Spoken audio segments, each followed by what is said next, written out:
Dagsa pa rin ang mga mamimili sa Divisoria 2 araw bago ang muling pagbubukas ng mga eskwelahan.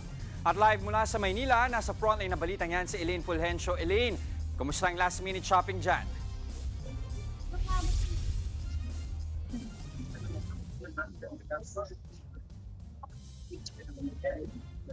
Elaine?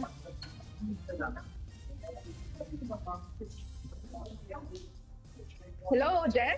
Yan, Elaine, kumusta yung last minute shopping dyan ng mga kapatid nating namimili ng school supplies bago magsimula ang pasukan?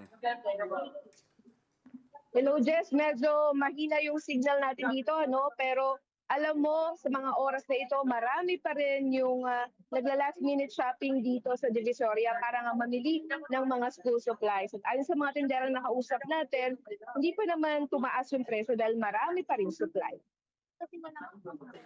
Dumiretso agad sa Divisoria si Nanay Mercy mula sa kanyang trabaho para mamili ng school supplies ng kanyang mga anak. Maaga silang pumunta rito para makaiwas sa dagsa ng mga mamimili. Mura dito eh. Wala namang ibang mahal sa mall, kahit sabihin mong may discount. Ayon sa mga tindera, mas dumami na ngayon ang mga namimili matapos gumanda ang panahon. Pero wala pa naman daw paggalaw sa presyo ng mga paninda dahil marami pang supply. Marami na po talagang bumibili. Same pa rin naman po, basta po makakaya po sa makakaya po sa puhunan. Nananatili ang presyo ng mga notebook sa 15 hanggang 35 pesos depende sa klase. Kung nagtitipid, may bundle promo na nasa 130 pesos ang 10 piraso. Ang writing pad nasa 20 hanggang 25 pesos. Ang lapis nasa 6 pesos ang pinakamura at 20 pesos ang pinakamahal. 7 hanggang 25 pesos naman ang presyo ng ballpen, habang nasa 25 hanggang 100 pesos ang crayons depende sa brand. Mabenta rin ang mga bag na nasa 80 pesos hanggang 400 pesos depende sa laki. Samantala, patuloy ang paghahanda ng Department of Health para sa balik-eskwela sa June 16. Ayon kay Health Secretary Ted Herbosa, magsasagawa sila ng health checks sa ilang public schools.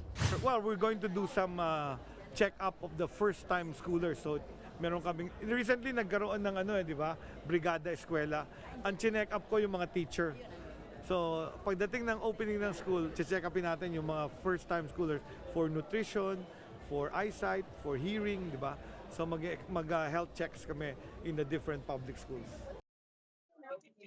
Jess, kung kaya pa nga ng budget, ay huwag din kalimutang bumili ng palangga sa ulan gaya ng payong at kapote para iwas sakit sa mga chikiting, lalo't ulan season na naman. Jess? Maraming salamat, Elaine Fulgencio, live mula sa Divisoria sa Maynila. Mga kapatid, Jess De Los Santos po. Iba na ang may alam at may pakialam sa panahon ngayon.